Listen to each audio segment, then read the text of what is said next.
You will need the Soclean Cpap adapter for Fisher and Paykel Icon. The adapter for the Fisher and Paykel Icon is a special fitting. The adapter replaces the original elbow fitting on your machine. Detach the injection fitting and short hose from the main Soclean hose. Disconnect the short hose from the inside of the injection fitting.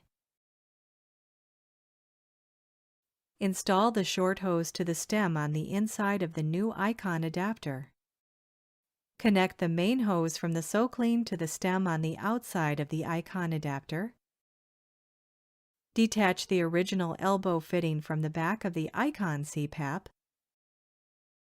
Grasping the Icon adapter, guide the short black hose into the humidifier reservoir using a pushing and twisting motion. Note, it may be necessary to trim off some of the hose. The end should rest near but not touch the bottom of the reservoir.